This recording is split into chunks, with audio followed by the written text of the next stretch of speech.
Estamos de volta aqui com o terceiro bloco do Entre Aspas e deixamos agora para falar do Fernando Haddad e do Jair Bolsonaro. Vou começar aqui pelo Haddad, né? Fernando Haddad do PT, número 13, ex-prefeito de São Paulo e ex-ministro da Educação. É a primeira vez que Haddad concorre à presidência da República. Formado em Direito pela USP, Haddad tem 55 anos e também é mestre em Economia, Política e doutor em Filosofia pela mesma universidade onde foi professor. Em 2001, foi chefe do gabinete da Secretaria Municipal de Finanças na gestão de Marta Suplicy. 2 anos depois, virou assessor especial do ministro da Fazenda, Guido Mantega, foi secretário executivo do Ministério da Educação e assumiu a pasta em 2005, onde ficou no governo Lula e Dilma Rousseff. Deixou o cargo para concorrer à Prefeitura de São Paulo em 2012, sendo eleito no segundo turno. Em 2016, tentou a reeleição, mas foi derrotado por João Dória, do SDB. A candidata vice do Haddad é Manuela Dávila, do PCdoB. Vou começar aqui a falar rapidinho sobre essa reeleição do Haddad. Ele, nas campanhas dele, hoje é candidato à presidência, ele fala que foi um excelente prefeito de São Paulo, até mesmo governador. Mas perdeu na reeleição por Dória e perdeu feio. No primeiro turno. No primeiro turno. Como é que vocês veem essa incoerência aí do Haddad, dizendo que ao mesmo tempo ele pode solucionar o problema do Brasil, sendo que nem reeleito foi, com um índice muito mesmo abaixo do normal, e querendo talvez ser o salvador da pátria. Vou começar então pelo Manuel. Vamos lá, Manuel. Então, o Haddad, ele tem, principalmente por causa do partido, ele tem o discurso populista de sempre dele. Só que na questão pessoal, eu vejo ele um candidato muito fraco. Não só ele, como a própria vice. Os dois têm eles têm uma fraqueza política.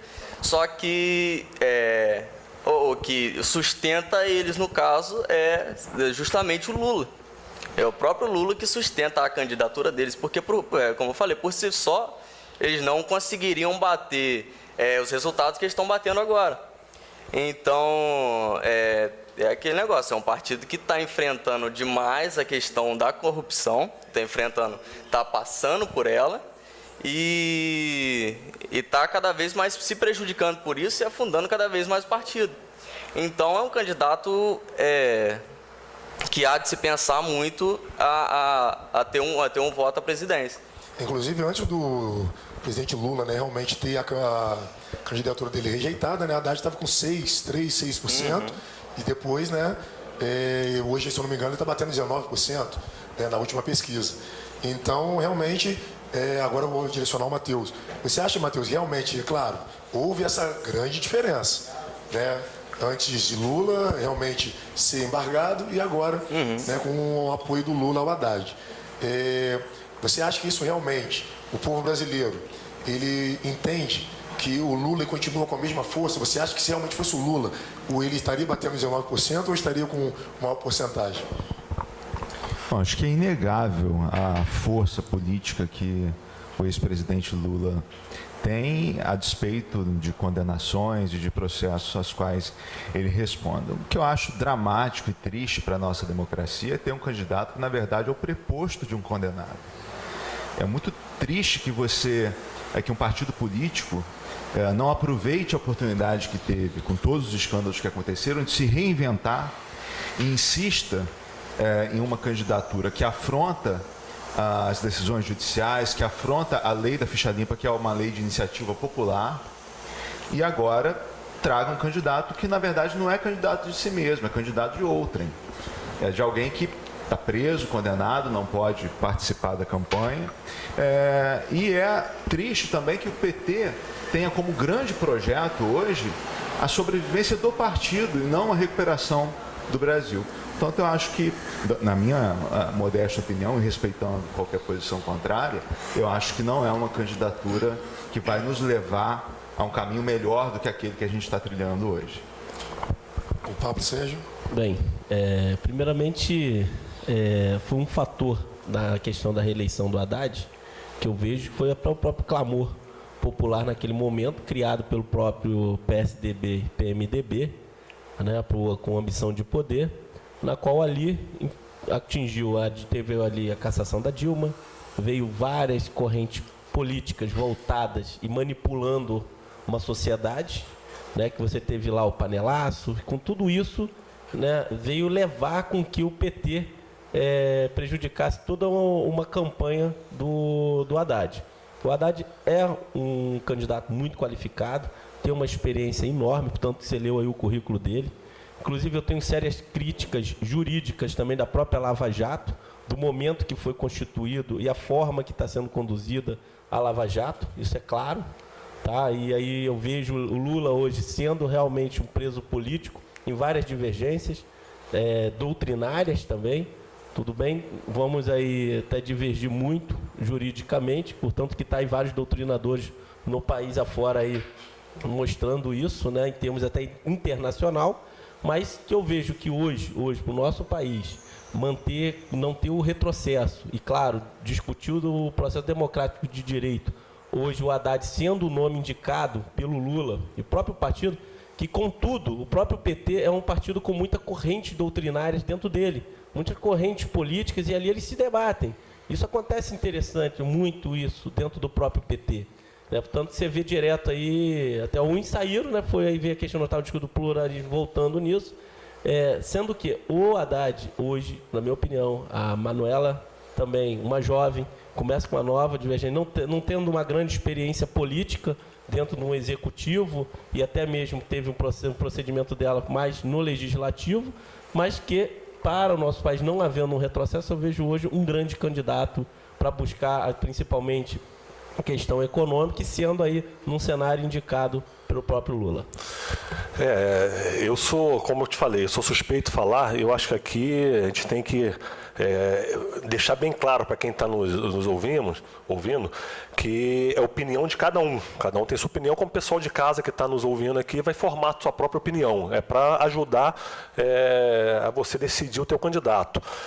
Eu morei em São Paulo também na época do Haddad prefeito, e foi uma negação. Teve, diferente dele, teve do PT lá a Marta Suplicy, que foi uma excelente prefeita, que criou o CELS, criou um monte de escola como o Brizolão aqui. Então, assim, e tanto que a Marta está até hoje aí se reelegendo, em todos os cargos que ela vem, praticamente está se reelegendo, porque ela foi uma excelente prefeita, diferente do Haddad. Então, conta fatos no argumento.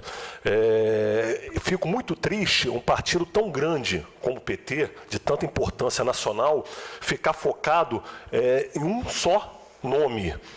Teve um grande amigo meu que é do PCdoB, o Ricardo Capelli, foi secretário nacional de Esporte, Lazer e Inclusão Social. Ele postou um texto há pouco tempo atrás que falou que é exatamente o pensamento que eu tenho. Tanto o clube de futebol como o partido. Vai passar o Suplicy, vai passar a Marta, vai passar o Lula, e o partido vai continuar, e tem que continuar. Então, por que só o Lula? Isso é igual a Venezuela, Bolívia, Hugo Chávez. Então, focou só em uma pessoa, sendo que um partido tão grande como o PT tem vários nomes, com certeza, com capacidade para levantar a bandeira do PT. Tem delegados federais, tem juízes federais, tem vários nomes dentro de um partido tão grande como o PT que poderia estar levantando essa bandeira da moralidade, que assim, eu não acredito e não quero acreditar que existe um complô nacional contra o PT. Que eles se colocam isso em toda a propaganda. Existe complô nacional, Polícia Federal, Ministério Público, todo mundo contra o PT. Não, senão o Eduardo Cunha também não estaria preso, o Paulo Mello não estaria preso, então não existe complô contra o PT. Então eu fico triste, sinceramente, não acho que pessoa Haddad, eu acho ele uma pessoa boa, currículo bom, mas não para esse caminho que o PT está traçando para o Brasil. De resgatar o Lula, fazer o que o Lula fez. Não, o Brasil tem que progredir, tem que caminhar. Estabilizou com o Fernando Henrique Cardoso, melhorou bastante, principalmente o primeiro mandato do Lula, e daqui em diante eu acho que tem caminhos novos, coisas melhores para acontecer. E que o PT se reencontre no caminho da esquerda com nomes, já que dê credibilidade maior para o próprio partido do PT. Com certeza. Alguém quer fazer mais alguma consideração? Pode? Só acrescentar, nesse caso do Haddad sendo preposto do ex-presidente Lula, a eleição eventual do Haddad vai fazer com que o Brasil seja administrado tal qual uma organização criminosa, com as ordens partindo de dentro da carceragem em Curitiba. Jair Bolsonaro, PSL, 17. Militar da reserva, Jair Bolsonaro cumpre o 7º mandato consecutivo como deputado. Em 5 de janeiro, o parlamentar deixou o Partido Social Cristão e anunciou que se filiaria ao PSL. Pouco depois, anunciou que, pela sigla, seria pré-candidato à presidência, nona legenda, a qual se filiou. O candidato a vice será o general Hamilton Mourão, do PRTB. Bolsonaro, informou, e eu deixei também de citar todos os outros candidatos, os bens no TSE, mas não cabe agora a gente falar sobre isso. Vamos falar um pouco sobre Jair Bolsonaro, bem polêmico, Quis deixar ele e o Haddad por último, porque são os dois aí que estão liderando as pesquisas. Mas o Bolsonaro é bem polêmico. Fala, muitas vezes sem pensar, mas também fala, às vezes, o que a gente quer falar e muitos políticos não têm coragem de falar na televisão ou em público.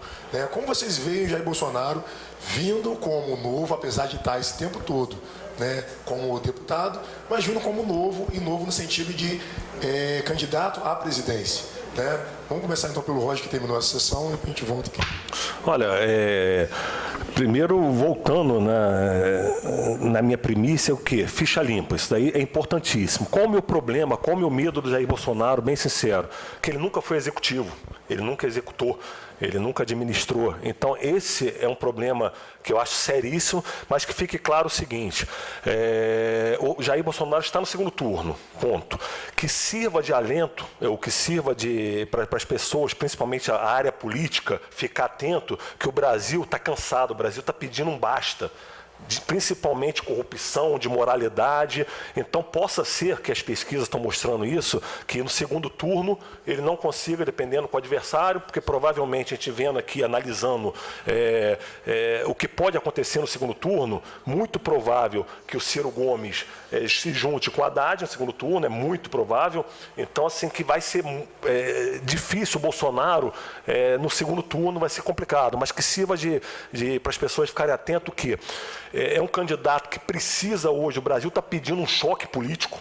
Chega de corrupção, chega de coisa errada, chega de jeitinho de fazer política, chega de negociar.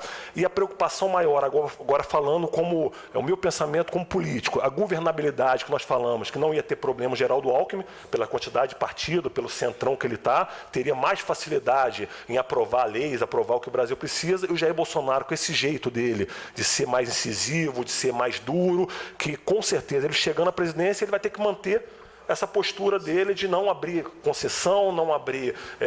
então, ele vai ter dificuldade disso. Nós sabemos, infelizmente, que o Brasil, se você não trouxer apoio político, se você não ceder, que foi o que aconteceu com Lula, que colocou o PMDB de vice, então ele teve que ceder todas as vezes que ele concorreu à presidência da República, ele não ganhou. Só ganhou a partir do momento que ele cedeu e se juntou com a direita para ganhar a eleição. Então, é o jeitinho brasileiro. Então, eu gostaria, sinceramente, isso é opinião minha, de ter esse choque político no Brasil. Mas fico na mesma preocupação de ele não ter governabilidade, querer continuar nessa linha reta dele e ter problema para administrar o Brasil, tirar o Brasil dessa situação que está tão delicada em todas as áreas, previdenciária, econômica. Então, acho que essa dificuldade, essa é a minha preocupação com Jair Bolsonaro ganhando a presidência. Emanuel? Então, o Jair Bolsonaro, de longe, ele é o candidato que representa a revolta da sociedade contra tudo o que tem acontecido. Então, ele é um candidato que enfrenta fortes acusações que muitas delas são... não tem muito crédito por você ver, assim, discursos que realmente são de insatisfação dele, e quando são divulgados, normalmente tem algumas alterações. Só que eu acho que o que me preocupa, como eu já disse, é que de 4 em 4 anos o brasileiro tenta mudar o Brasil. Só que não é de 4 em 4 anos que a gente muda o Brasil. A gente muda o Brasil de dentro para fora. É de cada cidadão para cidadão. Então você vai primeiro mudar seu bairro, para depois mudar sua cidade, e assim progredir até você mudar uma nação. Então, essa para mim seria a mudança que o Brasil precisaria. A mudança pessoal de cada pessoa. Mas o choque partidário... eu acho que ele vai ser muito importante para tentar quebrar um pouco desse próprio monopólio do poder que se instaurou no Brasil. Antes do Pablo e do Matheus responderem, falaram sobre o Jair Bolsonaro, eu gostaria que você respondesse para mim juridicamente uma coisa que eu ainda não entendi.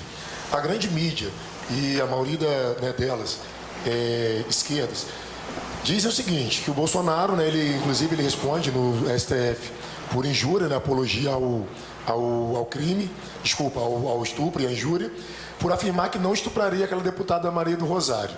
Se ele afirmou que não faria isso, por que ele está sendo réu nesse processo? Olha só, como advogado, acho até que por uma questão ética, eu prefiro não opinar sobre um processo do qual eu desconheço os autos. Então não posso dizer se a condenação ou a absolvição dele seria mais correta, mas parece que o processo foi arquivado, né?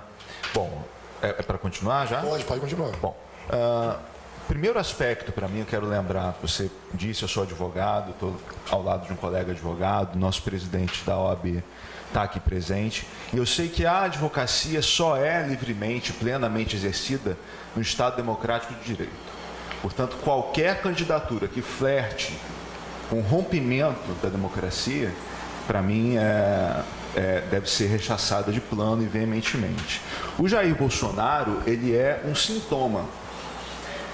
Um sintoma do quê? O sintoma do que o PT construiu durante todos esses anos. Portanto, eu penso que é o grande equívoco de parcela do eleitorado combater a doença com o sintoma. Então, acho que a gente precisa aprofundar um pouco mais o debate. O deputado Jair Bolsonaro é alguém que se fez na carreira política, inicialmente dentro do seu nicho, que era de militares, viúvas de militares, etc. E ressaltando aí que ele também fez parte do Centrão. Ele teve hoje o progressista. Eu vou chegar lá. Mas o deputado Jair Bolsonaro ganhou projeção na mídia, na sociedade, com essas polêmicas sobre sexualidade, suposta defesa da família, etc. E essa polêmica levou ele a programas de televisão, Super Pop, etc. E hoje a gente tem um candidato que salta do Super Pop, de repente, para o Palácio do Planalto. Eu fico muito preocupado com isso, porque eu sei que o nosso problema, mais do que moral, é econômico. Se a sociedade tivesse hoje pleno emprego, uma economia crescendo, dificilmente teria ocorrido o impeachment da Dilma, dificilmente a gente teria hoje um debate eleitoral tão acirrado. E é muito preocupante porque o candidato constrói a sua campanha em cima de uma plataforma parlamentar, porque a maioria das propostas do Jair Bolsonaro não são propostas execuíveis pelo Executivo, são propostas ligadas a comportamento e moral que são próprios de debate no Congresso Nacional. E aí deixa de lado o debate econômico, deixa de lado as propostas de desenvolvimento e terceiriza para Paulo Guedes ou para outros. Para mim, essa é a grande tragédia dessas eleições. O Brasil, se houver um segundo turno entre Fernando Haddad e Jair Bolsonaro, vai ter que escolher entre o atraso e o descaso.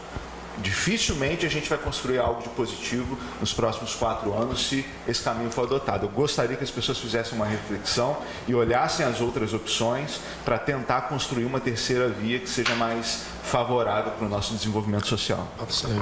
Podemos observar que o Jair Bolsonaro, ele esteve presente dentro do Congresso em todo momento. Em momento algum, ele esteve fora ou buscou até aí ter uma experiência dentro de um executivo, dentro do próprio nosso Estado. Fez parte de partido de Centrão, que lá é hoje chamado progressista, que na verdade, essa grande salada mista do pluralismo de partidos, que hoje mudando o nome, aí nós temos o PP passou para progressista, o PMDB para MDB, o PFL para DEM. E aí veio essa grande salada mista que ele participou. E teve lá dentro do Congresso, você vê o histórico dele, né? Aí foi que, também destacando, não teve nenhum projeto significante para a própria economia dele apresentado, que como parlamentar ele poderia ter apresentado um projeto para a economia, para a sociedade. Trabalhou na questão aí da mídia, usando um perfil midiatístico, né, do Super Pop aí, para transformar um eleitorado, para ir para uma massa até de manobra, que você criou uma tendência, um discurso voltado para aquele tipo de família ou de posicionamento de pessoas, né? E criando no nosso país uma grande até intolerância que ele mesmo se constrói, que ele mesmo provoca isso. infelizmente, em todos os momentos, foi quando falou aí por questão de bioética, né, e com a questão do processo também pela OAB, não vão entrar no caso do processo, mas que ele, em todo momento, na minha opinião, ele fez diretamente o Estado Democrático de Direito na questão, principalmente, os direitos individuais do ser humano, né, que nós precisamos estar respeitando a individualidade de cada ser humano. Hoje nós temos que, cada momento, né, mais ainda, o debate da democracia está aqui, é ter o respeito com o ser humano. E em alguns momentos ele faltou com isso para poder atingir alguma massa de pessoas. E a falta de experiência, é clara, e alegando aí, jogando para outras pessoas, por não ter nenhuma experiência de debater a questão da economia mesmo, joga para cima de um Queria de só um técnico. pontuar que, apesar do que eu disse, eu tenho grande respeito pelos eleitores do Bolsonaro. Eu entendo que é um momento de profunda insatisfação da sociedade, que clama por uma mudança, mas eu quero lembrar 2 episódios históricos. É uma história muito importante, porque a gente precisa compreender o nosso passado para poder construir alguma coisa positiva para o futuro. O Brasil teve 2 episódios muito emblemáticos de clamor popular, combate à corrupção por uma mudança. Lá atrás, isso nos deu Jânio Quadros, que não concluiu o mandato, e nos deu Fernando Collor. Quem é um pouco mais jovem, mas não tão jovem, vai lembrar que o Fernando Collor fez a sua campanha se auto-intitulando Caçador de Marajás, depois do governo Sarney. E todos nós conhecemos qual foi o resultado.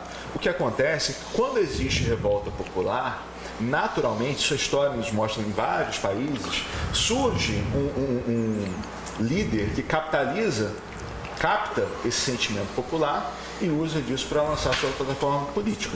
Nenhuma garantia de que isso vai se traduzir no atendimento pleno ao clamor daqueles eleitores. Exatamente. O que eu estava pensando nisso que o doutor acabou de falar agora.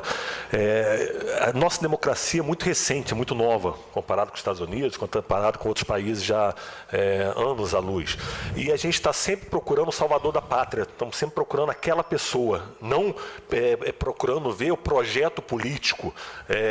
Então é muito importante nós, eleitores, nos concentrarmos não no Jair Bolsonaro, não no Lula, não no Tancredo Neves, não na pessoa, mas sim qual a proposta, qual o projeto que ele tem para tirar o Brasil dessa situação. Então, poucas vezes, quando você está num debate político, as pessoas sabem do projeto. Qual o projeto dele na área de economia? Qual o projeto dele? Não, mas ele é bom porque ele é contra isso ou a favor daquilo. Não, eu quero saber de projeto, de proposta. Quem que está mais preparado para tirar o Brasil dessa situação que está sem emprego, mais de 13 milhões de desempregados no Brasil? Então, qual a proposta? Então, é exatamente o que o doutor falou, deixar de procurar um salvador da pátria e procurar alguém preparado para tirar o Brasil e tirar a família brasileira dessa situação atual que estamos.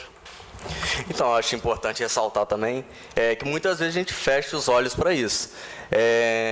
Quando a gente vota num candidato, a gente não está elegendo só ele, a gente está elegendo a equipe de ministros que vão vir dele. Então, acredito assim, que o candidato em questão, ele tem apresentado uma equipe forte, apesar de outros assim nem terem expostos quem serão suas pretensões. Então, assim, acho que a gente tem que pensar sempre nisso, que lá o trabalho vai ser em equipe, não vai ser uma pessoa, não é uma monarquia. Então, a equipe vai trabalhar junto para tentar fazer o país prosperar. E como você falou, do próprio Sarney, do Collor, eu lembro muito, eu vejo muito isso hoje em dia. O Sarney, ele enfrentava o problema da questão da inflação vinda do período militar. Sem nenhum sucesso. Então, aí, depois disso, ele tentou fazer o quê? Ele tentou, por conta própria, por vontade própria, tentou estabilizar a economia. E isso que gerou, no caso do Plano Collor, a paralisação das contas para tentar estabilizar a economia novamente. Eu acho que vale a pena, de repente, voltar um pouco e ler. De repente, hoje a gente consegue ler nos jornais da época, na internet, e lembrar um pouco qual era o quadro econômico, né, que se desenhou naquela época. O Brasil, no final do governo militar e no governo Sarney passou a conviver com uma hiperinflação que consumia o salário da população imediatamente, porque a gente tem que lembrar que naquela época a população a sociedade não era bancarizada, quem tinha conta em banco era rico. O pobre recebia o seu salário, tinha que fazer as compras do mês para ter o que comer. Se não comprasse no mesmo dia, no dia seguinte, a inflação já tinha consumido uma parcela importante desses recursos. E a estabilidade econômica, ela só surgiu mais tarde, já no governo Itamar Franco, com o Fernando Henrique como ministro da Fazenda, que, na verdade, não foi autor do Plano Real, mas sim ele formou uma equipe, um time de notáveis. Isso está no livro do Guilherme Fiuza, 3.000 dias no bunker. Tem um filme também real, o Plano por Trás da História, que narra um pouco de como foi construído o Plano Real. Mas é importante lembrar um pouco desse aspecto histórico, para lembrar do seguinte: a solução para os problemas do Brasil, ela não virá através de um salvador da pátria, de alguém que defende tais e tais valores. Virá pela capacidade de agregar pessoas mais qualificadas. Jair Bolsonaro não tem essa capacidade de agregação.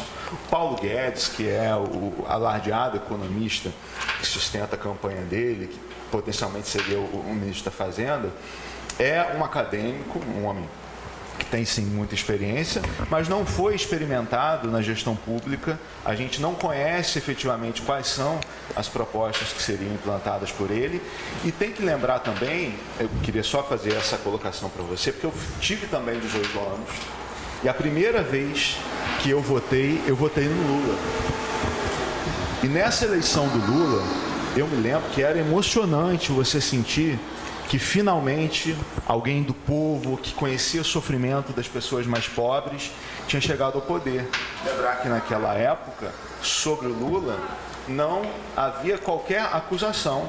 O Lula era uma pessoa tida como íntegra, moral, que combateria a corrupção, e a gente viu o que acabou acontecendo. Então a gente hoje precisa, depois de 30 anos já da redemocratização, ter um aprofundamento maior do debate para não se iludir, porque eu entendo que o propósito de quem quer eleger o Jair Bolsonaro é realmente louvável, é de dar um basta, acabar com isso que está aí. O que a gente precisa tomar um pouco de cuidado é para o tiro não sair pela culatra. A gente não tem garantias de que efetivamente é isso que vai acontecer no futuro. É isso aí. Vamos lá então, a gente vai para o quarto, e último bloco, falar um pouquinho sobre o governo do Estado, para a gente poder encerrar o programa entre aspas. Vamos falar um pouco sobre os dois que estão liderando sobre as eleições aqui estaduais, que é o Eduardo Paes e o Romário. Já já a gente volta, não saia daí.